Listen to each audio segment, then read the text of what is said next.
రెండు జిల్లాలను కలిపే బ్రిడ్జ్ అది. 5 ఏళ్ల క్రితమే వంతెన కట్టాలని నిర్ణయించారు. కోట్ల రూపాయల డబ్బు కూడా రిలీజ్ చేశారు. 3 ఏళ్లలో పనులు పూర్తి చేయాలని టార్గెట్ పెట్టుకున్నారు. కానీ అధికారుల అలసత్వాన్ని ఆసరాగా చేసుకున్న కాంట్రాక్టర్లు ఇంతవరకు పనులు పూర్తి చేయలేదు. ఏళ్ల తరబడి బ్రిడ్జ్ నిర్మాణ పనులు సాగడంపై మండిపడుతున్నారు ప్రజలు.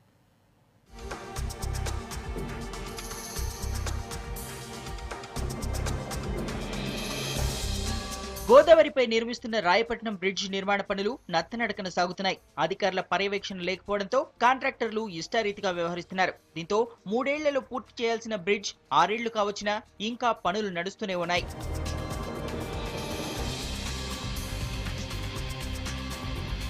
ఆదిలాబాద్ జిల్లా గూడెం, కరీంనగర్ జిల్లా రాయపట్నం గ్రామాల మధ్య ప్రవహిస్తున్న గోదావరిపై బ్రిడ్జి నిర్మాణానికి 2011లో శ్రీకారం చుట్టారు. 128 కోట్ల వ్యయంతో 2014 మార్చి వరకు పనులు పూర్తి చేయాలని అప్పటి కాంగ్రెస్ ప్రభుత్వం ఆదేశాలిచ్చింది. కానీ కాంట్రాక్టర్ నిర్లక్ష్యంతో పనులు ఇంతవరకు పూర్తి కాలేదు. మరో ఏడాది గడిచినా బ్రిడ్జ్ పూర్తయ్యేలా కనిపించడం లేదంటున్నారు స్థానికులు.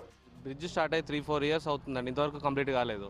మేము డైలీ వెళ్ళి వస్తూ ఉంటాము. వెళ్ళి వచ్చినప్పుడల్లా కొంచెం ఇబ్బందికరంగాను ఎట్ ఏ టైంలో 2 వెహికల్స్ పాస్ అవ్వడం అనేది కొంచెం ఇంపాసిబుల్ అనిపిస్తూ ఉంటుంది. ప్రమాద హెచ్చరికలు కూడా బోర్డ్స్ అనేవి ఎక్కడ కూడా కనిపించవు మనకు. మళ్ళీ గవర్నమెంట్ చొరవ తీసుకొని దీన్ని కంప్లీట్ అయ్యేటట్టు త్వరగా. మరి ఎందుకంటే మీకు ఫేమస్ టెంపుల్ ఒకటి ఉన్నది ఇక్కడ, 2వ అన్నవరం అనేసి అంటారు గూడెంని.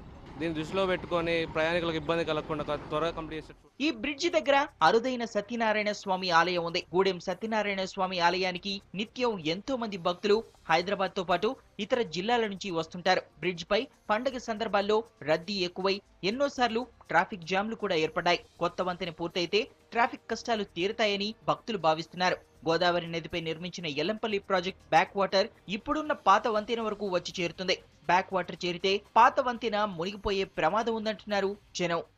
రోడ్ బాగలేదు, బ్రిడ్జి మీదకి రావడానికి కూడా భయం అనిపిస్తుంది. బ్రిడ్జ్ బాగలేదు, బ్రిడ్జి మీదకి వచ్చడానికి కూడా కొంచెం ఇబ్బందిగానే ఉన్నది.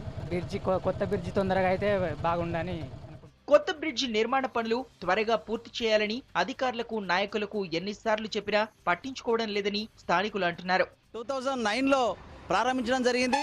మరి ఇప్పటి వరకు ఆ బ్రిడ్జి పూర్తి కాలేదు. ఈ యొక్క కరీంనగర్ జిల్లా కానీ మరి యొక్క ఆదిలాబాద్ జిల్లా నుంచి కూడా ఈ యొక్క దేవస్థానానికి రాకపోకలు ఉన్నాయి.